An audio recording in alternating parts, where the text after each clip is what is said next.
Let's see here. Okay, let me do this. Alrighty. Man. Put on the glasses, man. I never wear glasses on stream, but why not look professional today, huh? Right. Alrighty. Let's see here. Alrighty, YouTube, what's going on? It's Juan Gotti here with another live stream, and we're here for another weekly live stream. I'm back here in my regular setup, I guess you would say. But yeah, we're back here. And we have a lot to talk about here today, man. Unfortunately, it's some bad news, and we already know about it. But on the other hand, we have some good news to talk about, from ranging from the horrible news with Darius Guice to the good news with Reuben Foster and Logan Thomas. And we have a lot of news to talk about besides, camp battles. Dwayne Haskins had an interview today. Could talk about that. And we also want to cover week 1 versus Philadelphia. We're 4 weeks away from kickoff.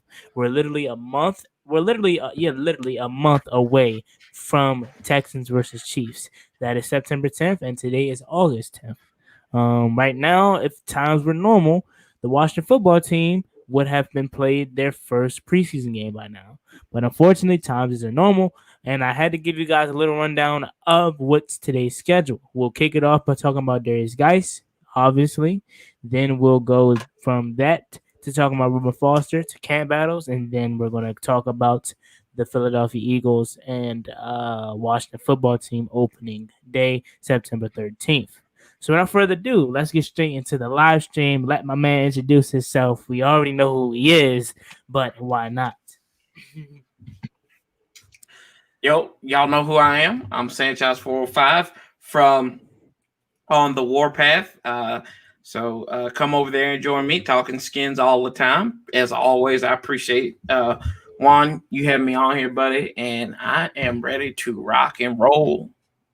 Yeah, definitely, for sure. I mean, he's almost at 1,000 subscribers. I think, what are you at, like 866? I think 67, yeah, 867. So Yeah, I need close. some bump. I've been stagnant a little bit. I need some help. Y'all. Yeah, he's close. I don't know what's going on with YouTube. It's been a little weird lately because I'm normally used to getting like at least like 700 views per vid, and it's just been weird. And I'm normally used to having like at least 30 people in the live stream. I don't know if notifications aren't out, or I don't know what's going on with YouTube, but it's just been like a little slow. But I mean, they always had them time periods, so I mean, it's cool. I'm still gonna upload it. I don't do it for the numbers, but I had to put it out there. So we're gonna kick things off by talking about the Darius Guice situation. I mean, if you guys don't know already, which I'm pretty sure you do know, unless you were sleeping under a rock. Literally, Darius Guice, he has been released by the Washington football team because of his off-field actions.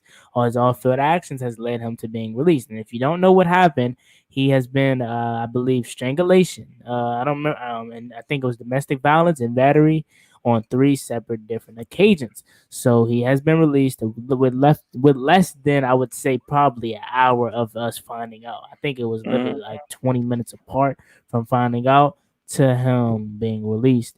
So that should show you that Ron Rivera isn't playing. I mean, if you guys are a regular subscriber here on my channel, you already know how I feel about it.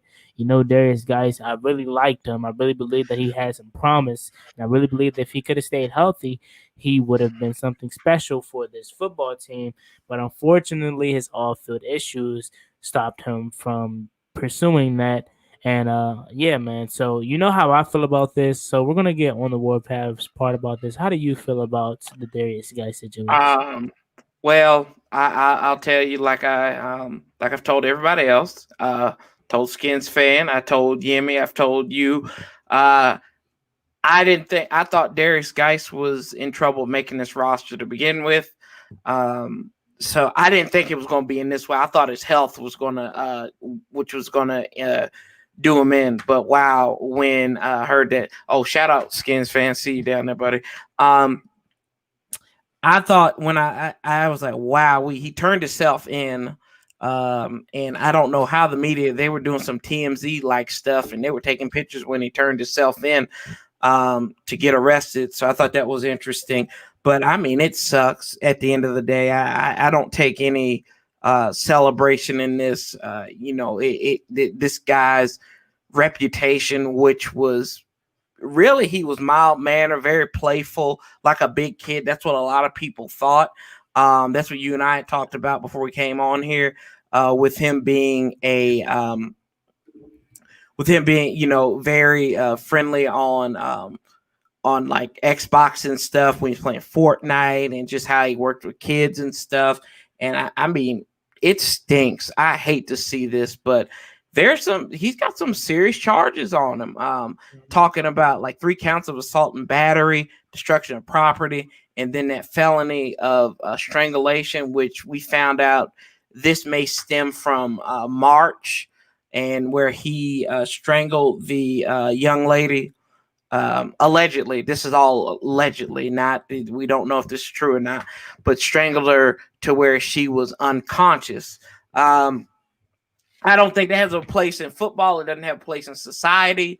And it is what it is. I hope he gets the help that he needs. If this proves that this is all a farce, I think he should be back. And Ron Rivera even said, he's like, if this comes out to be the wrong decision, he'll take responsibility for it. So I hold him at his word on that, which I think he's been accountable for. But it's crazy, man, to think that Darius Guice is no longer on this team. He didn't do much while he was here, but I think he has more counts and charges against him than he actually played games in the NFL. So that's telling right there, to be honest with you. Yeah, man, definitely, for sure. It's really upsetting that it had to come to this. And shout out to Skins fan all day, or my bad, Burgundy and Gold fan all day on the $5 donation. Really appreciate that. You didn't have to, but of course, the good kind, a good man did it. So yeah, back to what we were talking about with Darius, guys. It's just really unfortunate. It's just like, why are you doing something like this? And let me scroll this down. But it's really unfortunate, man. And I really thought he was gonna be something special. And like you said, Ron Rivera said he's gonna take full blame for this if it blows up and it actually becomes a bad idea. But I don't think it's gonna be. Quite frankly, I think he really did do what he did, because I mean, one, he turned himself in. Two, he turned himself in, we know, and then two, he also deactivated his social media. So it has to be some guilt to what he did, and it's really unfortunate. But like you said, I'm not too mad about it. I really was at first, just because the name, and I thought that he had some promise. But thinking about it again, we're loaded at running backs. I'm not really mad about it. Darius Guice, like you said, he probably has more charges than he does have games played in the NFL, which is really sad. Darius Guice, best of luck to you, but you're not on this team no more. And quite frankly, I don't even think that you were going to be the starter. We knew Adrian Peterson was going to be the starter, and he's not slowing down no time soon. So I guess we can pencil him in as the starter. And who do you see being that number 2 guy right behind AP? Possibly splitting carries with him. Not saying the third down back. I'm saying like an actual number 2. How we thought Darius Guice and AP was going to be. Who do you feel? Who do you see filling in with that? And before I let you talk, like you said, Ron Rivera said he's going to take full blame for if it does end up being false. But then again, if it is end up being false, he's an NFL player. NFL players are going to get the best lawyer possible. So even if it is being false, do we really know it's false? It really could have happened, but the lawyers are going to try their best to get their client off, and then they could possibly pay. I don't know if it's going to be that serious, but they could possibly pay the girl off to lie and say it didn't happen. So Yeah. we know how those situations go. So who do you see being that other guy that Darius Guice is going to be? Well, before I even say who that guy is going to be, I thought about this, and I forgot to say it when I was there, when I was talking about it. But this is indicative of a culture shift. in Washington, and like the changes that they've made with that Washington Post article that came out about what is about really about a month almost ago now, and hiring Julie Donaldson into a power position there. I don't think that you could you couldn't keep Darius Guice on this team even if it was false, because the court of public opinion would have killed him anyway. And to me, this is signaling that that this team is about business and about keeping their word on certain things, and they kept their word on that. That they're trying to be an environment that is conducive to women, and saying that they have support of the female employees and stuff. I just think if you think about that, and then you talk about his lawyer is a guy who defended the DC sniper. I know that's way before your time, but I was growing up. I was in middle school when that happened, and so he's got. And then he defended Marv Albert, the same Marv Albert who does basketball on TNT. When he had a rape charge against him or something like that. But as far as on the football field with Darius Guice, I think it's wide open right now, and I think you may see not Darius Guice. Good Lord, you're probably going to see Bryce Love. If he can stay healthy, I think he could come out as number 2. Antonio Gibson, who's more of a swing player, he can play wide receiver. He can play running back. Peyton Barber, can't forget about Peyton Barber and DJ McKissick. I think these two cats basically have, not by any fault of their own, but they're proverbially backed in to a position on this team now.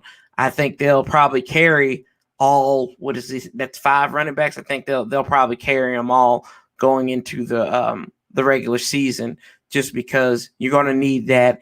And without that preparation and everything of preseason, I think you're going to see a lot more power football from teams run the ball so they can establish rhythms and everything. I don't think the passing game is going to be as crisp and pristine as we would like it to be. Yeah, definitely, for sure. And shout out to Ricky. What's up, Ricky? I didn't know. I learned this today that Peyton Barber is only 26 years old. Oh yeah, he's not old. Yeah, he's been in the league for a while. Yeah, I really thought he was older than that, but 26, and a lot of people like Peyton Barber. So although we know Bryce Love is really good, I really could see Peyton Barber maybe splitting carries. I think Peyton Barber the only reason why I say that is just because, just like with Reuben Foster in defense, I feel as though that Scott Turner is going to work. What's his name? Bryce Love back in the rotation slowly. I don't think he's going to want him to go out there fully. He's going to want to work him back in there since he just missed the whole year with his injury. And I think Peyton Barber could be that guy. And third down back, we know, of course, is going to be J.D. McKissick or Antonio Gibson. And either whoever wins that battle is going to be third down back, of course. But if they don't, they're still going to get playing time because they're going to be in a wide receiver. So we have a lot of weapons, and it's really good. Bryce Love, a good pass catcher out of the backfield. Peyton Barber, a good pass catcher out of the backfield. We both know how good J.D. McKissick and also what's his face? J.D. McKissick and Antonio Gibson too. So we know we have some weapons, and if I'm being honest, I really would prefer Bryce Love to be that guy. But if we're gonna work him back slowly each week, maybe have him on a snap count, like a pitcher, have him on a pitch count, but we have him on a snap count. Maybe have him on a snap count, and then if we get around that week 6, week 8 area, then he could possibly become that opposite of Adrian Peterson. Because I really believe that we can pencil Adrian Peterson as the starter. I don't know if you agree with me on that, but I think we can I think we can pencil him in as a starter. I mean, the guy is 35 years old and still had 85 missed tackles last year. Well, causing 85 missed tackles. So, and he was just shy of 1,000 yards. So it's not like he's falling off anytime soon. I would not be surprised one bit if he do crack 1,000 yards. So with that being said, we're done with the running back situation because I'm just trying to put this past this. I want to shine some light on it. And so let's shift gears here for some lighter news, some good news. Bryce Love or Reuben Foster rather. We know he was on the PUP list to start out training camp, and he recently just got off, and he was able to come back and participate fully with the team. That's really good for the linebacking group. That's going to add more competition. We already know this is probably the most loaded position on the football team, and I really believe that Reuben Foster just adds another piece to it. A crazy nugget that we're going to talk about here with Reuben Foster is even when he was hurt, he was still at practice calling out plays. Training camp this upcoming year, or now I should say, he Mm-hmm. before he was off the PUP list, he had to practice to the side of the guys and just watch them. He was calling out the plays and the formations and stuff like that. So Reuben Foster is really going to be a good piece to this offense, or this defense rather. And I'm excited to see what he can do. Like I said for Bryce Love, he should be on somewhat of a pitch count or a snap count. And what do you see and what are you expecting out of Reuben Foster? What do you expect him to bring to this team as far as on field aspect and a locker room presence? We know he had a shaky past, but I feel as Mm-hmm. though he's a new man. So, how do you feel about Reuben Foster? Um, well, I'll be honest with you, I was against it when he got signed. I just thought that that was a too much baggage. Um, I'm not going to be I'm not going to be one of these people who are like, oh gosh, yeah, I loved it when Reuben Foster got here. I'm just going to be straight up with it. But I, uh, I warmed up to him, and I thought that he hasn't done anything. He's kept his nose clean. Um, so, I'm looking forward to seeing him. If he can be what he was at Alabama, and the reason why the 49ers drafted him in the first round, I think they traded back into the first round to draft him back in 2017. He's only 26. This is a contract year for him, so he's got a lot he's got a lot to play for, and he could be in the vein of a Jalen Smith that they were folks were comparing. I think Ron Rivera even said that in his press conference today. Said that he draws some similarities to the linebacker in Dallas, and of course we know that was Jalen Smith out of Notre Dame, and they draft him in the second round, and he did not play that entire season. But we see what he's done there. I think I think we'll have a monster out there. I really do. I think if he can go out there and play to his abilities, knock off the rust. I think his biggest thing was he played too reckless. If he can play a little bit smarter, I think he's going to be all right. And I think he's going to be much needed on this team. He adds another dimension of aggressiveness to the squad. So I'm just looking forward to seeing what he can do there.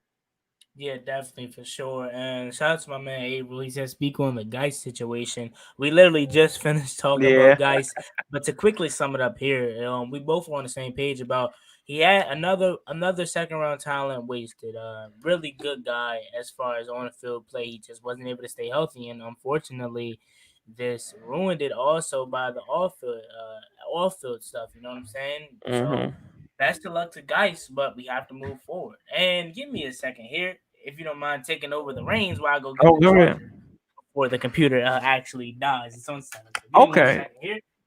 Yep. Well, while Juan gets that, like I said about Reuben Foster, that beginning, I thought it was just bad optics to begin with. But like I said, I've warmed up to him since then. And and Lil Avenue asked about the guy situation, just to highlight what I was talking about there earlier. It sucks. I hope he gets the help that he needs. He's going to have a decent legal team with him.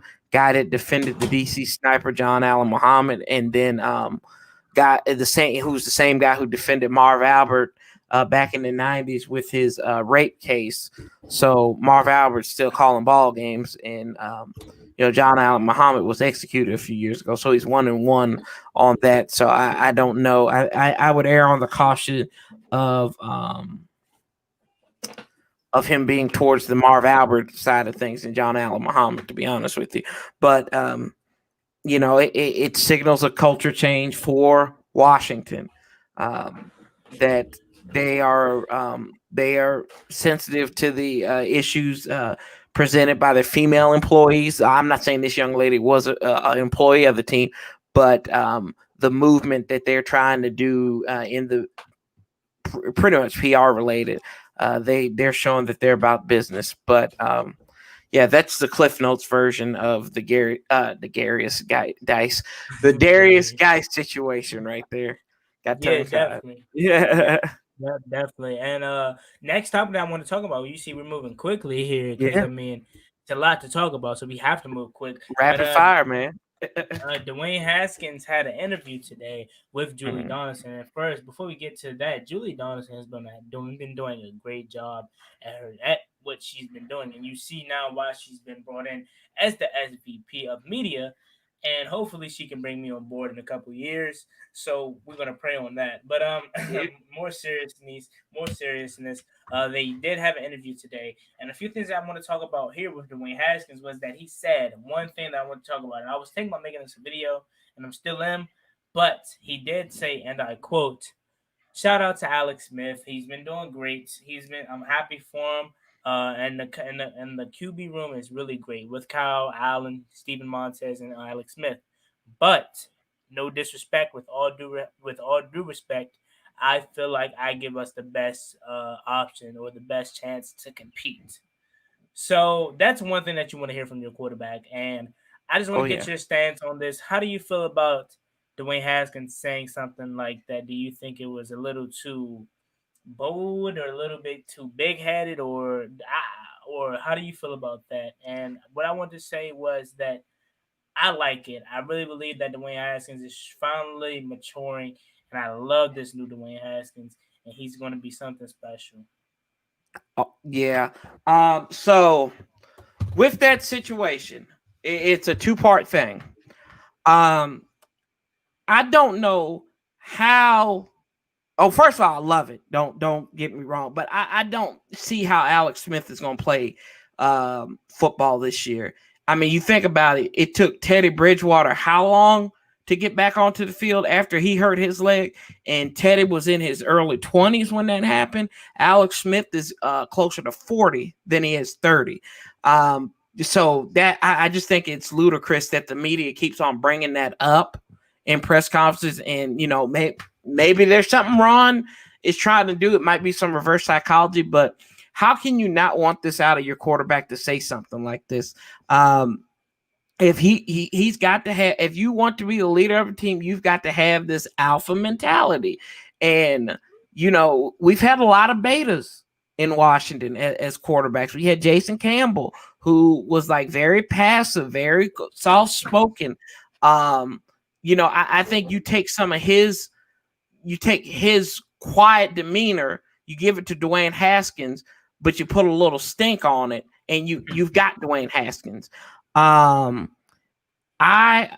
mean, I love it. He said, and I don't know if you saw this earlier, but there was a quote that he had saying that when him and oh God, what's old boy that got drafted by the Bengals? Joe Joe. Burrow. Yeah, Joe Burrow. He said they Mm-hmm. couldn't stand each other because they were Really? always competing. Yeah, they were competing again. They like each other's people, but they couldn't stand it because they were constantly in competition. That's what you want. You want this out of a quarterback. People might call it arrogance, but it's competition. You got to be this way. You don't see people the best quarterbacks have a edge to them. I hate Tom Brady to death. I don't hate such a strong word, but I don't like Tom Brady, but there's always been an edge about him, even when he was early on in his career. It's the same Wait, thing. let's get this clear. He likes him as a human being, Right. but he hates him as a football player. I had to say that. I had to say that. Yeah. That's true. I don't hate anybody. But and then you look at Peyton Manning, who had an edge. He had a goofy side, but he had an edge to him. Kurt Warner had an edge to him.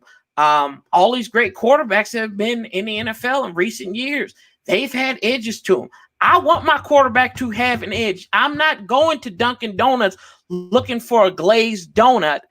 I am going to get black coffee. I want him to be bitter and full of energy. That's exactly what I want out of my quarterback, and that's what we have in him. Now he just has to put it out there on the field and put it all together, which we saw he could do. He's a quick learner. He's not stupid.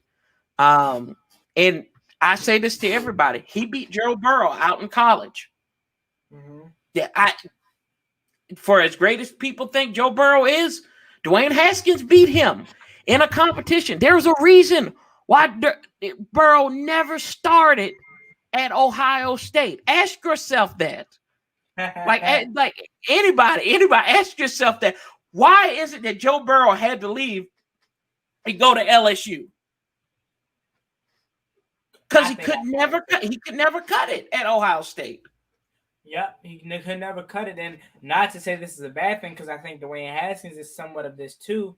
But right. Joe Burrow, he didn't have no success at Ohio State, but he goes to LSU and have success. Why is that? Because he's a scheme quarterback. Yep. He has talent. Don't get me wrong. He has talent, but you have to build something around it. Mm-hmm. Just for an example, Lamar Jackson. He has talent. Don't get me wrong. But he can't adjust to anything different. Put Dwayne Haskins on the Ravens, and I'm not saying as far as the scheme that they have for Lamar, but shout out to Greg Roman. He's a good offensive coordinator. Oh yeah. He builded the offense around Lamar Jackson's skill set. So you put Dwayne Haskins on the Ravens, and Greg Roman built a scheme around Dwayne Haskins' strong suit, and I guarantee you he wins MVP. I guarantee you. So not to say Lamar Jackson or Joe Burrow doesn't have talent, go. But they're schemed quarterbacks. They have to be something that can be fit around them in order for them to succeed. Somewhat of Dwayne Haskins, but also I think Dwayne Haskins has a little more edge to him. Like you said, that word edge earlier. Yeah. None of these quarterbacks are like a Peyton Manning. None of these quarterbacks are like a Tom Brady. You can put Tom Brady in any situation, any team you want to, and he still will be successful. That's pure talent. That's pure talent. Tom Brady is not a scheme quarterback. I mean, you can have Tom Brady running a West Coast offense, and he will still be successful. You can have Tom Brady running a pistol heavy offense, a run heavy offense. He'll still be successful. That's talent. That's a talented quarterback. That's not a schemed quarterback. And that's where I say Joe Burrow and Lamar Jackson they're schemed quarterbacks. Mm-hmm. And before I stop talking about this, because I know I'm talking your head off, but Lamar Jackson and Joe Burrow are talented quarterbacks. Don't get me wrong, but they are not pure talent quarterbacks. Mm-hmm. They need schemes. And don't get me wrong, like I said once again, it's nothing wrong with that, because I think Dwayne Haskins is somewhat of a quarterback like that too. But they're not Tom Brady, Peyton Manning, Russell Wilson, Kurt Warner. They're not the Joe Montana. They're not nobody that's pure talent. Mm-hmm. And that's all I have to say about that. Yeah. One word. They have moxie. Look it up. That's what all those great quarterbacks have. It's just something about them. And you talked about Greg Roman. Where was Greg Roman's first offensive coordinator job in the NFL? Who did he help develop? Colin Kaepernick. They run the same thing that they ran in San Francisco pretty much and he worked with Tyrod Taylor in Buffalo. I think Tyrod was there 1 year. So he knows how to work with mobile quarterbacks. And I feel like the system thing, being a system quarterback, I think every quarterback's a system quarterback. It just depends on what works for you. Like Tom Brady, there's a reason why Tom Brady could not win with elite wide receivers. He won with an elite tight end, but he didn't win. You go back and look at some of these Super Bowls, there's a reason why he did not win. That's the reason why you can't tell me a wide receiver that he won with not named Julian Edelman and Troy Brown. You can't. People say Wes Welker. Wes Welker didn't win a Super Bowl. And the same thing, and Peyton is the exact different, I think. He's had to have some key cogs at wide receiver. He had three of the best wide receivers in football back in 2014, right? Was it 14? Reggie It was 13. It was 2013. Sorry. But yeah, I mean, it is what it is, though, man. But I mean, they're all great, like you said. They're all talented and everything like that in their own special way. But a quarterback is only as good as the offense coordinator that they partner with, or offensive head coach. It's a reason why Washington didn't have success with after Kirk Cousins.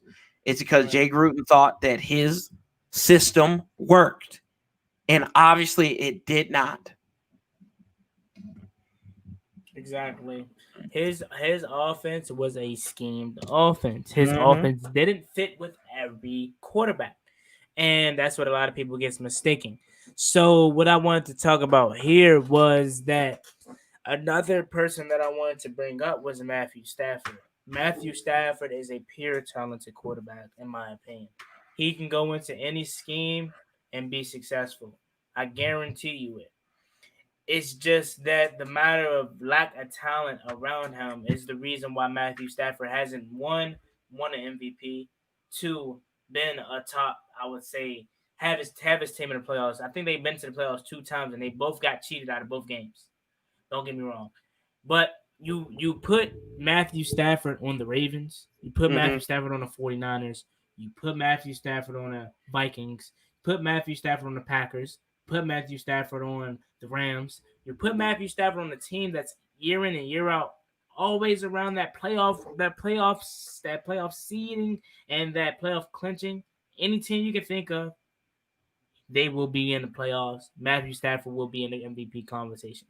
Tell me I'm lying, because he's in the MVP conversation with the Lions year in and year out when healthy. That's a pure talented quarterback. What has the Lions had over these past years besides Megatron? Yes, they have Kenny Golladay, who's a very great young talent wide receiver, in my opinion. But really, what talent does he have around him in Detroit? And he year in and year out, when healthy, he tends to put up great numbers, MVP like numbers. So that's a pure talent quarterback in my eyes. I'll be honest with you with Matt Stafford, and I'll disagree with you on that. I think that Matt Stafford is he's pretty much what Kirk Cousins is.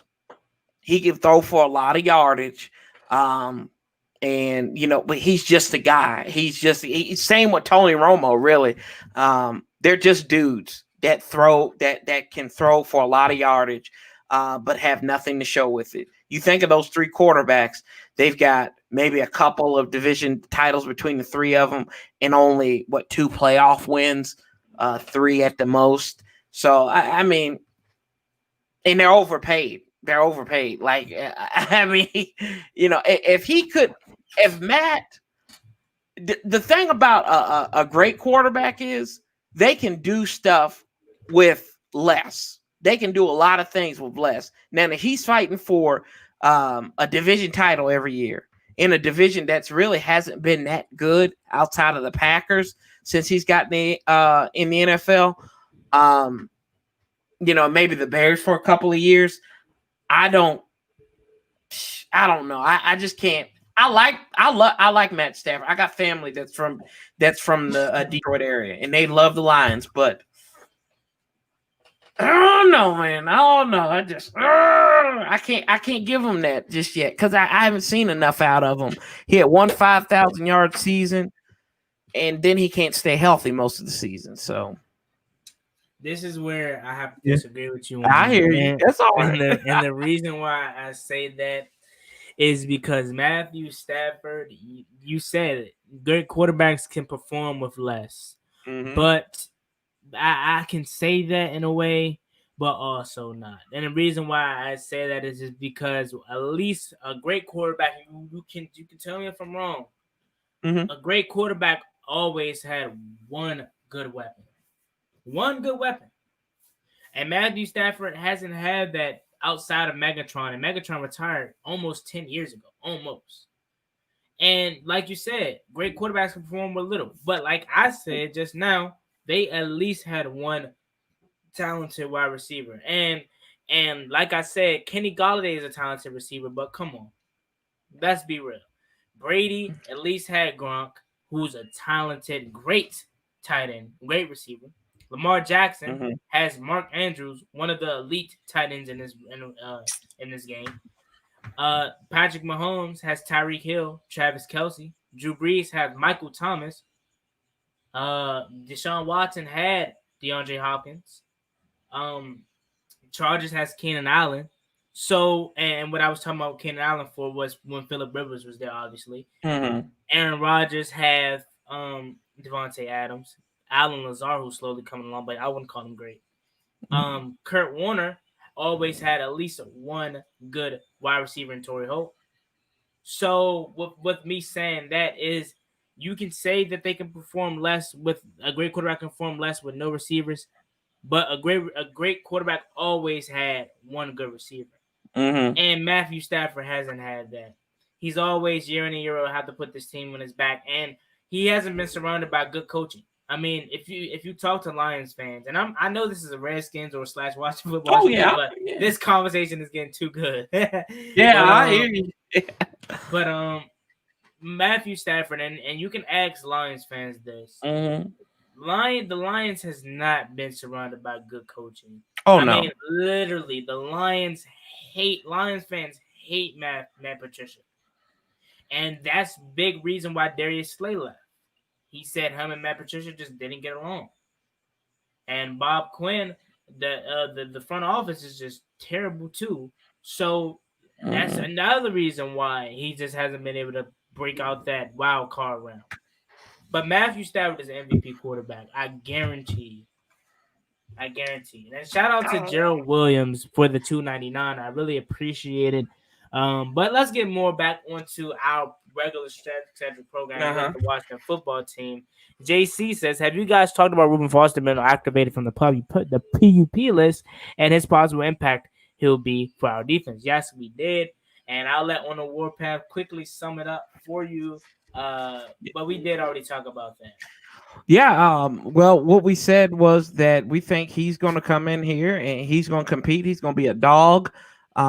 He's got to play a little bit smarter at the end of the day. Just don't play as reckless, but that's one of his qualities. And he's in a contract year. He's got a lot to fight for, and he is going to add another dimension to this defense I'm excited to see. Like I said before, I wasn't on the initial signing of him back in 2018. I thought it was crazy, but I've warmed up to the fact, and I've kind of backed off of that because, like I said, I can admit when I'm wrong, and the dude has kept his nose clean. So, yeah, but I think he's going to be a straight up dog when it comes to playing on that defense. I think every linebacker on the team right now could start, and Ron Rivera highlighted that too. Said there could be packages where these guys are just premier for their talent and everything like that. Yeah, definitely for sure. Reuben Foster, like I said, Reuben Foster is really gonna be a talented guy, and I really believe that. And all he has to do is stay healthy, and I really believe I see a different change in Reuben Foster. He's not the same guy like he was in San Francisco. But quickly here, we're gonna switch gears where we are predicting the Washington football team games each week.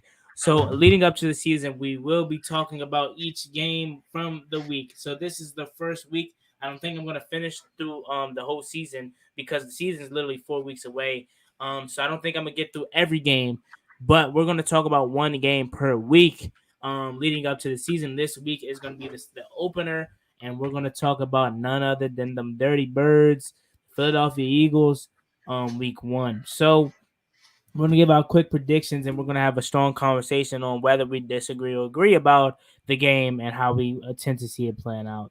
So the Washington football team, September 13th, takes on the Philadelphia Eagles, and it is a home game. Hopefully fans will be in the stadium because, FedEx is already came out and said that if Maryland allows fans, they will have fans. Mm-hmm. So we may be one of the few stadiums to have fans, but if not, we'll all be watching from home. So I'll let on the Warpath kick this off about what does he expect from the team? What does he think the outcome of the game is going to be? Does he think we're going to win, or does he think we're going to lose? And I'll go after. I've kind of bounced around this a couple of times. Like I think just for the new atmosphere around the team, I think that we're going to win this game. I think it's going to be close. Probably like 27-24, something like that, and went on a Hopkins field goal. And, it's the first time. It's the first time that I think that we'll beat the Eagles in, I think, 6 tries or something, like 5 tries. I think that we have the defense that can get after Carson Wentz. That's been a problem for us over the last few years, is that we've lacked speed on defense. Chase Young brings that to us. Sean Davis has that in the secondary. You bring in another corner that you had before in Kendall Fuller. The linebackers, you've got Cole Holcomb. You probably have Tommy Davis up in there somewhere, Reuben Foster. And then you have your guys that are going to plug up the line, whether it's Jonathan Allen and Deron Payne or Matt Ioannidis or Tim Settle, one of those guys. They're going to clog up. They're going to cause problems for this defense. They do, or you never know. It could be Jalen Hurts for all we know. Carson Palmer, I'm not Carson Palmer, but Carson Wentz, the knock on him is, can he make it through a complete season? He has the adage of being so great in the NFC East, but he's never won a playoff game. The game that he actually finally played in, he got hurt in the first quarter. So I think we have an opportunity to beat this team. On defense, they're getting a little older.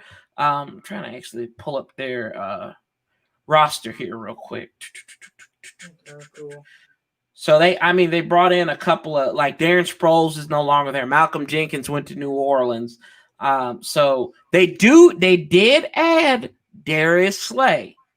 And people talk about Darius Slay being his top corner, but Terry McLaurin held his own against Darius Slay. A lot of people don't forget. And Darius Slay commented and said some good things about Terry McLaurin. So, I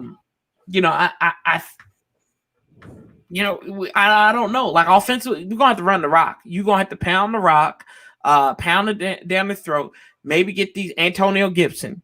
Let him get out in the flat, maybe run a wheel route or screens and stuff like that. I think this team has an opportunity to do some good things against them. I think Philadelphia is still living off of that Super Bowl high. It's something that I think our Washington Nationals are still living on is that championship high, and something possible the Capitals could still be living on too, coming into these playoffs. But yeah, I think we got a chance to beat these guys. Like I said, 27-24 in favor of the Burgundy and Gold at FedEx Field. Dustin Hopkins wins it.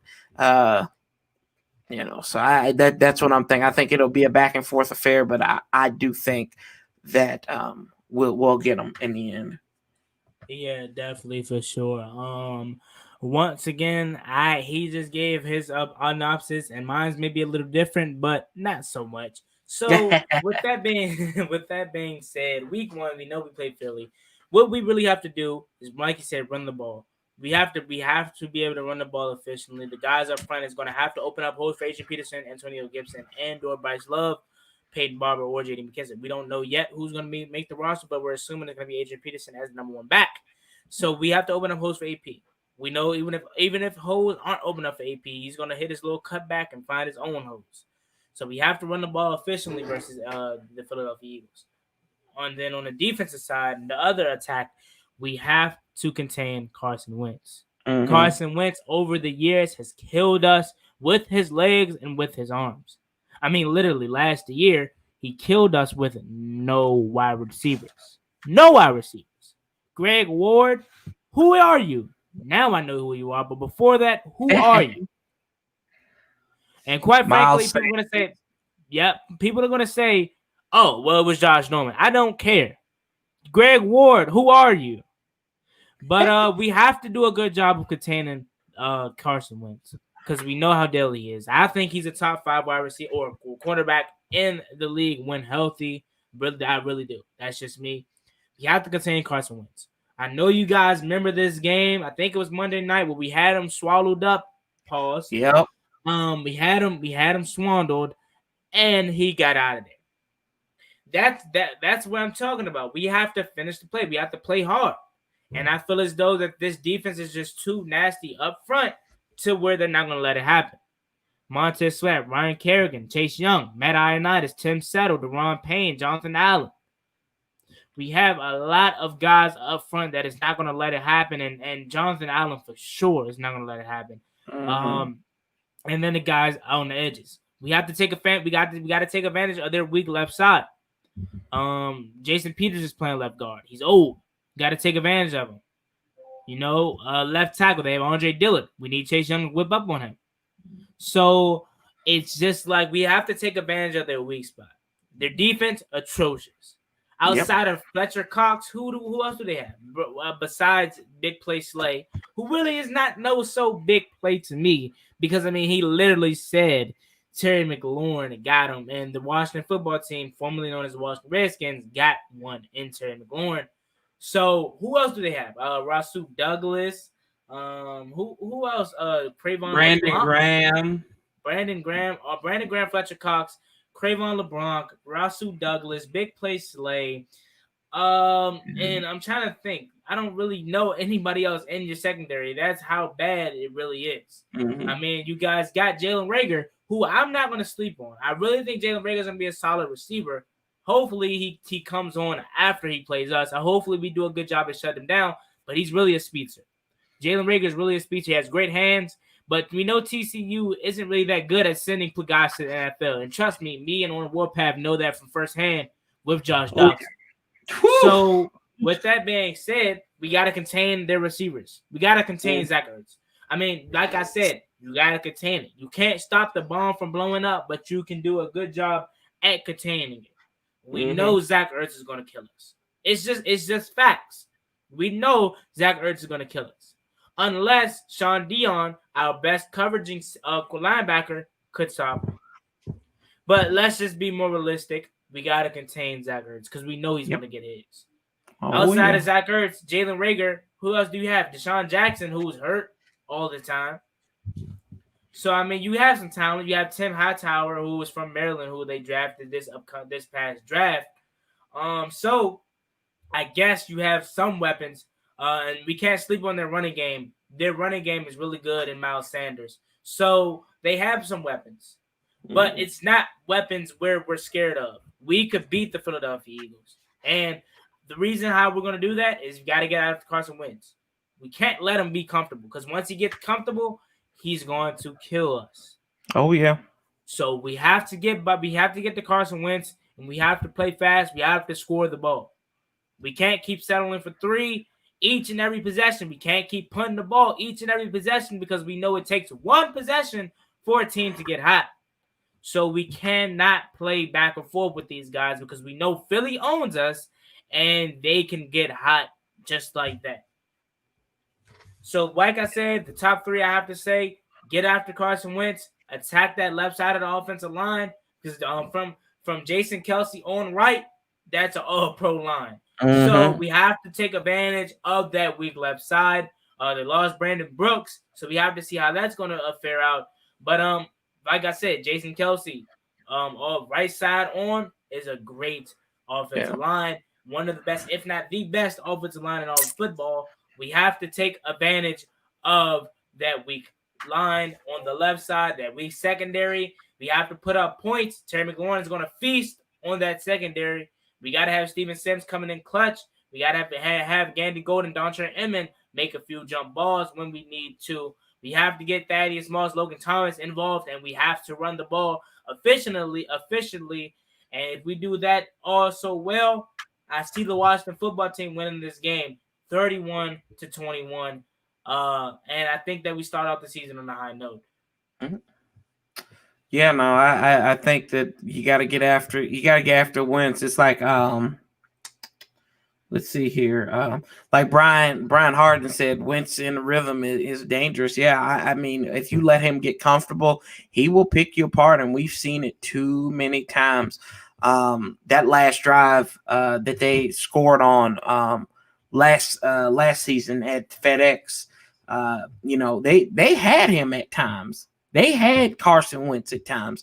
And, I think Ryan Anderson had a big call that wasn't really his fault, where they got him for helmet to helmet on him, roughing the passer. And I think that wound up leading to a touchdown.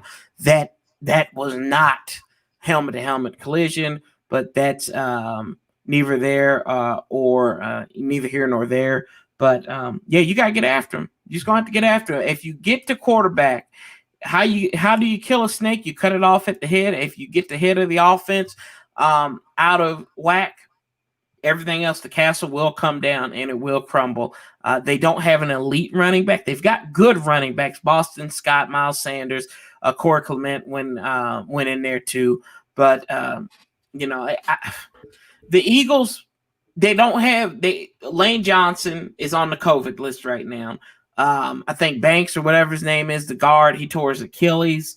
So they've got Dillard there. They lost Vitae or whatever his name is, to Detroit, I think. So they're rebuilding. They still got Kelsey and stuff, but it is what it is, man. I shoot. You got something funny. No. I was reading something that my friend just sent me.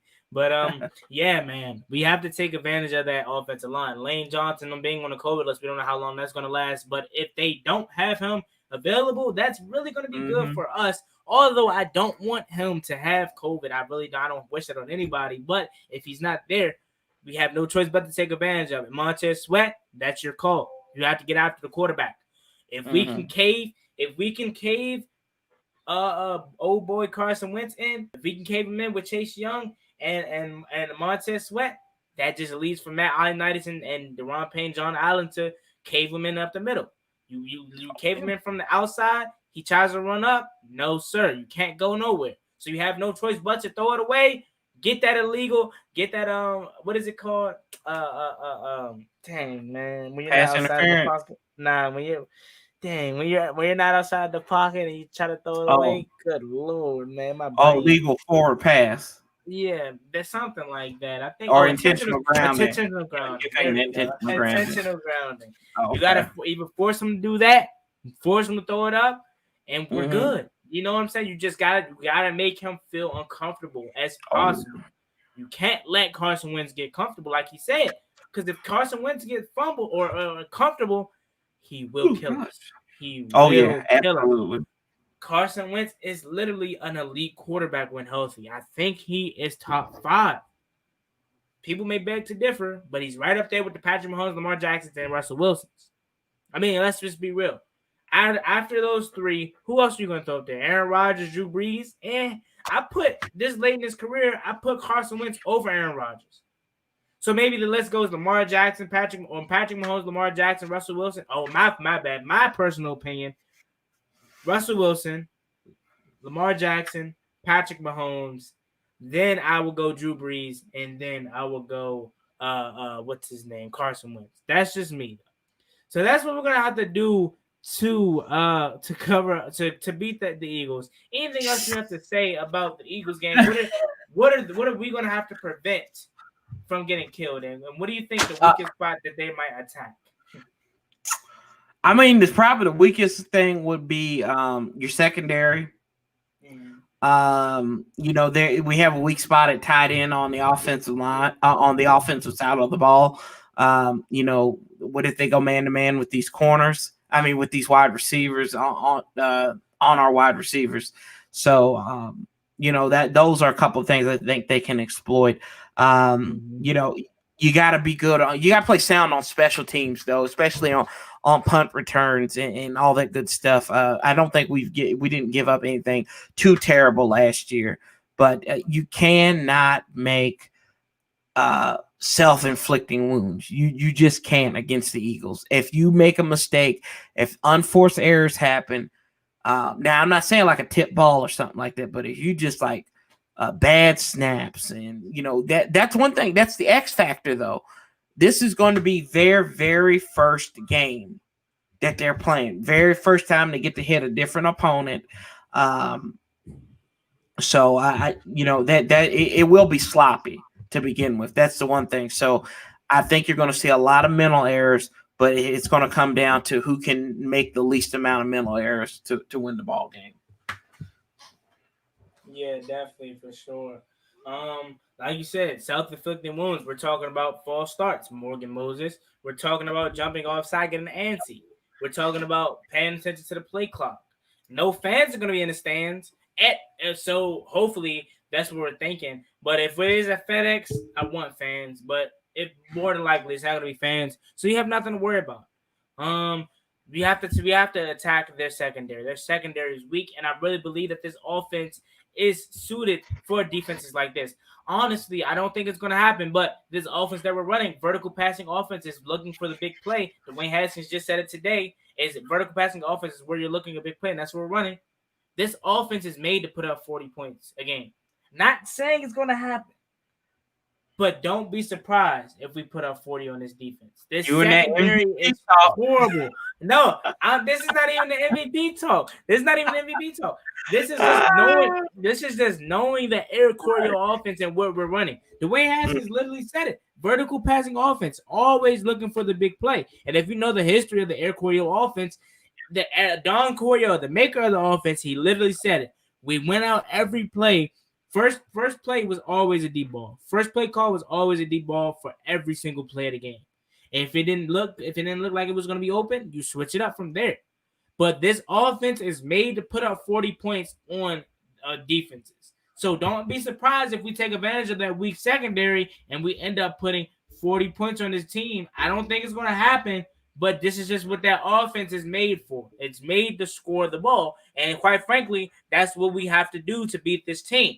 We can't play back and forth with this team because we know if they do, Carson Wentz's veteran presence is going to take over.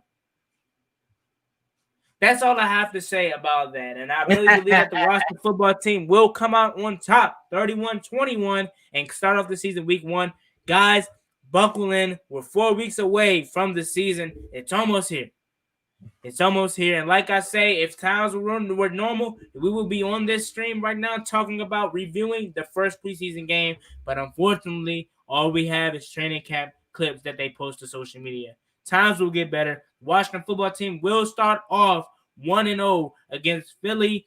And we'll be back next week to talk about the Arizona Cardinals. Anything else you have to say on the Warpath? You can say whatever you want before we get out of here.